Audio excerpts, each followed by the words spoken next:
My name is Laila Suleiman Gonzalez, and I'm very proud to be the executive director of the Latino Family Commission. And we've taken on as our mission to help coordinate and make every Latino Unity Day bigger and better.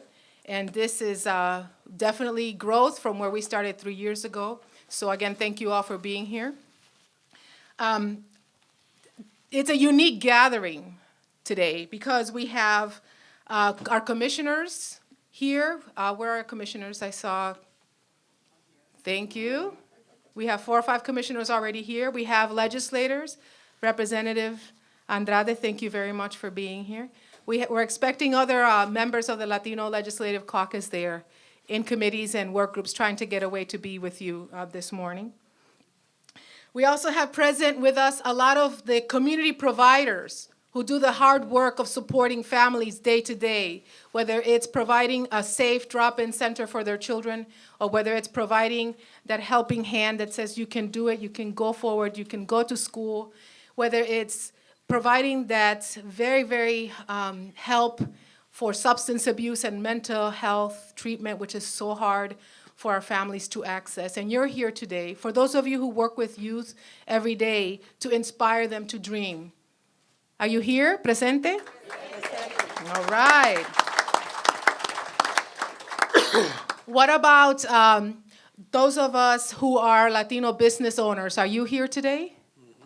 Yeah, all right. Thank you very much for being here. We really appreciate the involvement of the Illinois Hispanic Chamber of Commerce. We're very proud that you have that you're here and that you have such a presence here today. What about law enforcement, Latinos in law enforcement? Are you here? Yeah. Veterans? Fantastic. We're happy that you're here. Thank you very much for here. How about students? Are you here today? Yeah. We have some of our college students representing Ilache. Thank you very much for being here. We know that we have a group of aspirantes of the Aspira group. They're en route. I guess there was an accident and they're, not theirs, no, they're fine. They're stuck in traffic a little bit, but they'll be here momentarily. So we're happy that they're here. It's the first time that we have a student contingent as part of Latino Unity Day. So thank you very much for being here. Because next year you're putting this on. We also have a lot of our civic leaders and our advocates. The Latino Agenda is here, the Latino Policy Forum, LULAC, yes, LULAC is here. Thank you very much for being here. And we have parents as well. Are there any parents in the house? Yes. Thank you very much. Thank you very much. We have several groups coming in with parents, and it's the first time that we have parents coming to our Latino Unity Day. So thank you very much, all of you, for being here. And of course, our IASA members. Any state employees in the house? Again, thank you, IASA. We know that you've been doing this for many years, 25 years, and we appreciate the opportunity to work with you to make Latino Unity Day every year stronger and better. So thank you very much. We're here because it's really important, I think, that our voice be heard in the Capitol. It is a very difficult year. The governor will talk to you a little bit more about the choices, the courageous choices that he had to make in presenting a budget that said, hasta aquí, basta. You can't do any more cuts to education and no more cuts to human services. You're going to hear that story today directly from the governor. It is a tough year because we just are not keeping up with the revenue that we need to even keep the level of expenditures that we have in the most basic things that our families need, education and human services. When we're facing cuts of $700 million and $900 million, when we're not even, and you'll hear more about this from our wonderful panel, when we can't even say that we're funding our students equitably, that we allow our students to be funded at 75% or 80%, that has to stop. Latino kids cannot move into being productive adults that contribute to this economy if we're not giving them a fair start.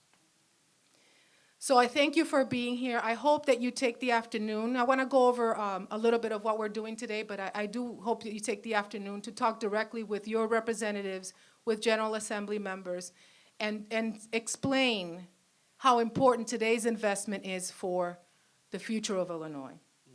After we meet here today and we hear from this wonderful panel, and they're going to give you some brief updates just so that you're prepared. We'll have hopefully some time for Q&A at the end of the session. Then we invite you all for lunch at the Secretary of State Library. It's just across. We've kept everything in the Capitol complex para que no se escapen. You're here, you're trapped with us all day. You cannot escape. We're counting on you to be able to help us reach out to the General Assembly and get the word out. So we're counting on you to do those important visits.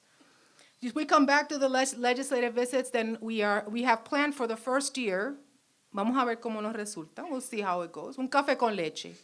Because what happens around 3 o'clock, 3:30? We need some café con leche. We might bring some churros. We'll see. Quesitos next year, but definitely some churros with the café con leche.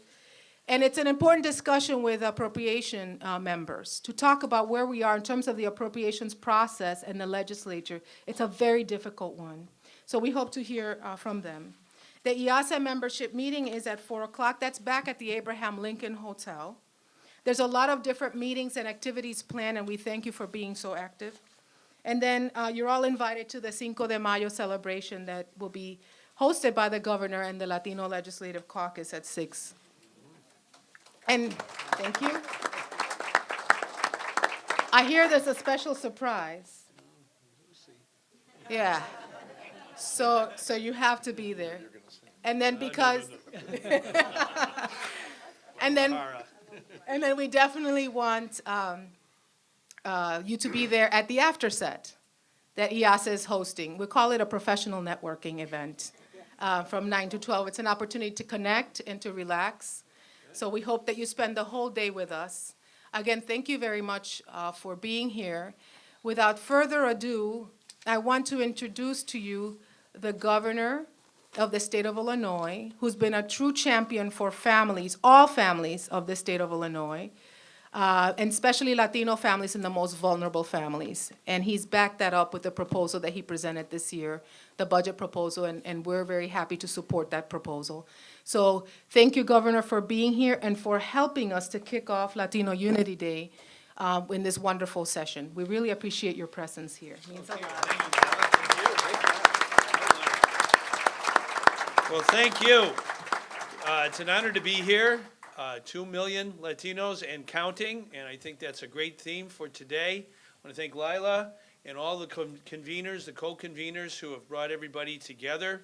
It's quite impressive, and it's quite important as well. And I saw Sylvia on the way in, and I said we have a lot more work to do, but I thought I'd kind of outline some of the things that we're working on, and we really this day and every day until certainly May 31st got to work very hard on getting a decent budget in Illinois. The budget defines our values. It defines whether or not we're going to take good care of our children. We are custodians of our kids, and we believe in their education. And I think it's super important that we really kind of focus in on what we can do, especially to help our children all across Illinois. Right now in school, elementary and secondary schools across our state, our whole state, we have 13 million people in Illinois, as you may know, but 1 out of 4 children in elementary and secondary high school are Latino kids. And we've got to make sure we invest in their education. And that's why I laid out the budget I did a couple weeks ago. Obviously, we have to pass that budget, but that's really a blueprint for our future and our kids' future. I believe in early childhood education that begins at birth. Birth to 5 are crucial years in every boy or girl's life and health and education. And we have a robust investment in what we call our Birth to 5 initiative. Many of those children right now, between birth today and 5 years old, are Latino kids. We have 1 million kids in that category of just 0 to 5. And we've got to make sure they get quality, high quality, early childhood education. And I've invested in our budget in facilities to make sure that we not only have the good education, but have the facilities for these children to learn in. and we've got to make sure we maintain and increase that investment. So in our budget, which is really not only for this year, but for the next 5 years, we plan to spend $1.5 billion in our Birth to 5 initiative. That's prenatal, that's early childhood education, that's working with moms and dads to make sure that they are part of the education process. And we are investing over $6 billion in our education from K to 12. We want every child to have an excellent education, to graduate and get that diploma from high school, and then to go into the world. It might be community colleges, it might be a career certificate, or it might be a 4-year university. And I know our students are here. I got a chance to shake their hands. We have a program in Illinois called the Monetary Assistance Program, and it's existed for more than 50 years, more than half a century. Our state makes a decision that we do want to invest in scholarships for students who are admitted into college. It might be community college, or it might be 4-year university, whether it's a public university or a private university in Illinois. But we believe in making sure that our students who have the ability to do college work don't get denied that opportunity for lack of finance. That's why we have a scholarship program. The average scholarship is about $4,600, something like that. It's a very, very important program, and I've been all over our state. I've been to DePaul, I've been to the University of Illinois at Chicago, in Champaign-Urbana, all of our state universities, our private universities. Every place you go where there's a college in Illinois, we have MAP recipients. And there are right now about 140,000 students who get this scholarship. And that amounts to almost $400 million. That's a great investment. But it's insufficient because right now our state has 153,000 students who've gotten into college, but we run out of money. We don't have more money for their scholarships. They're on a waiting list. And I feel it's so tragic that this great talent, these human minds that want to stay in Illinois and learn in Illinois and grow in Illinois, we cannot give them a scholarship. So I propose in our budget that we double the amount of MAP scholarships in our state.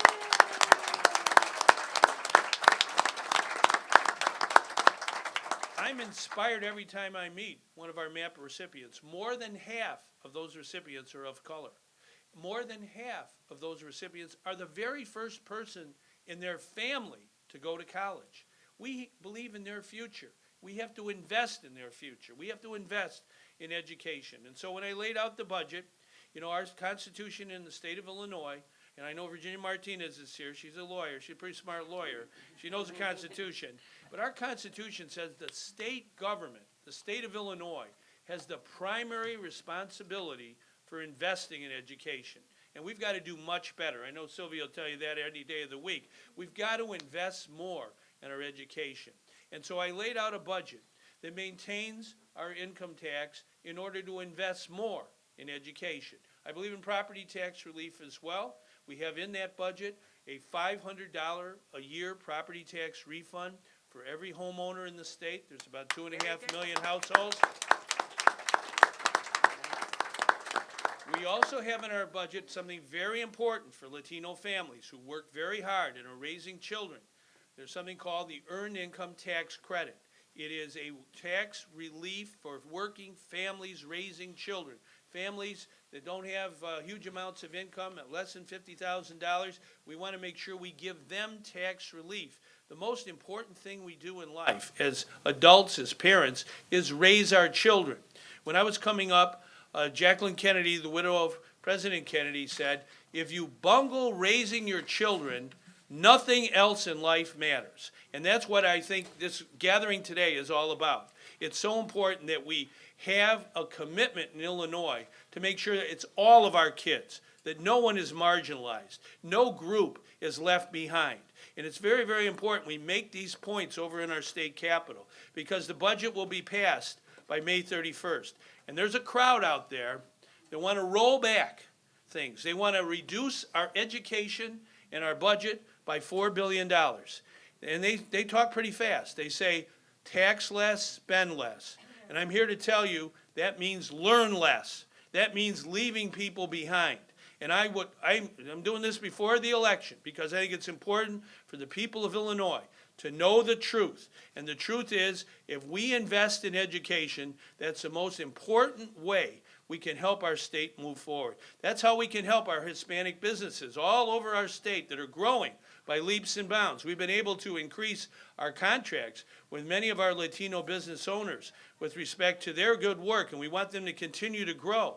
But we've got to make sure our state does have a decent budget that reflects our values. And I also think what's important is investing in bilingual education, making sure that that's part of our agenda, our education agenda. We're able, thanks to the folks here, to pass a landmark law a couple years ago for the Dream Commission. We have a number of young dreamers, and I've met them personally. I've invested in that commission and that fund as well, because I believe in making sure that those students who may be undocumented but have gotten into college, they get scholarship opportunities as well. And just a year or so ago, a little less than a year maybe, we were able to pass another landmark law which provides driver's licenses to those who are undocumented. I want to thank all of our legislators, Representative Andrade and Representative Soto. And when you see our legislators in the Capitol, those you are meeting, thank them, those who voted yes in favor of all of these important reforms. These are reforms that are really making our state a welcoming place. You know, I went to Mexico about this time last year. I was in Mexico City. I met with the mayor of Mexico City, the governor of the state of Mexico, and they said, you are not Arizona. Illinois is seen as a welcoming place. We believe in a welcoming society. Everybody in, nobody left out. That's the strength of our state, that we are a diverse state, that we understand that every person counts. But it means that our budget has to reflect that rhetoric. It's easy to say, but if we don't put our money where our mouth is when it comes to investing not only in education, but in health care. You know, when we had the whole campaign for the Affordable Care Act to enroll people, it's called Get Covered Illinois. I wanted to make sure that we invested heavily in Latino media, in Reach Out. And just yesterday, I got the statistics that we have 510,000 people in Illinois who now have health coverage, many of them Latino families. They have health coverage today. They didn't have it a year ago. That's a great, great reform, and we should be proud of that. We're not going backwards, not as long as I'm governor. We're going to go forwards. We're going to keep on investing in health care, keep on investing in education. We have welcoming centers in Illinois. We need to pass in Washington, in the House of Representatives, the immigration reform. It's passed the Senate. We've got to get the job done this year.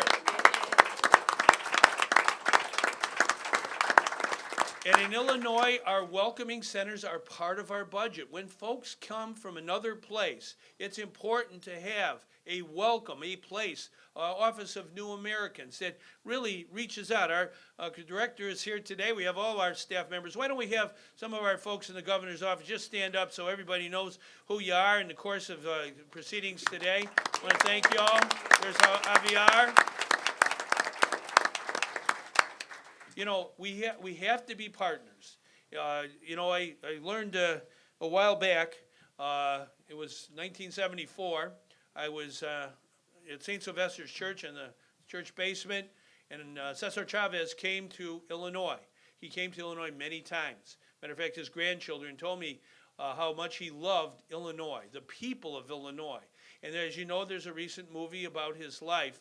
But the night I had a chance to shake the hand of Cesar Chavez. So if you shake my hand, you shook the hand of someone who shook the hand of Cesar Chavez, okay? But that night, he spoke to us about the importance of organizing, of the importance of what you're doing today. This third annual, I believe it is, isn't it, you guys? Yeah, I think it is. And we want to make sure that when the 30th annual comes, some years from now, that we are stronger than ever. Organizing, that's what it's all about in a democracy. Democracy is not a spectator sport where we stand on the sidelines and watch other people get involved. We have to get involved. And Cesar Chavez said, not only si se puede that night, but he said, juntos podemos. Together we can. And I think it's so meaningful on Latino Unity Day. So many different Latino organizations have banded together for a cause they believe in. And we're going to have to work really hard to get a decent budget that reflects our values in Illinois. I need your help to do that. I think we got to have kind of a opportunity tonight to not only band together in a positive issue-oriented sense, as you are doing in the course of today, but we do have a party at the governor's mansion, okay? It is Cinco de Mayo, 2 days late. And Cynthia can tell you, it's the best party of the whole year, Everybody okay? wants to be there. Yeah. It says 6 to 10, okay. Nice. If you're there after midnight, we may have to ask you to move along, okay? Some people just don't want to go away. That house, the governor's mansion where I live, that belongs to you. That's the people's house, Mi okay? casa, your casa? Yeah, mi casa, su casa, right on. And I want to make sure that we really have that message sent. And that's why this party is so special, because people come from far and wide to participate and have fun. We believe in that. We believe in having a good time and working together and respecting each other. But Abraham Lincoln, he was in that house. He helped build that house when he was a member of the Illinois legislature. There's a number of portraits of Abraham Lincoln. You'll see them. And he believed in government of the people, all the people, nobody left behind. So today, real important day. Speak from your heart. It's all about making sure we do the right thing for everyday people, our kids in particular, our Latino kids. They're going to be our leaders. And I look forward to working with you to make the will of people law of the land. Thank you. Yay.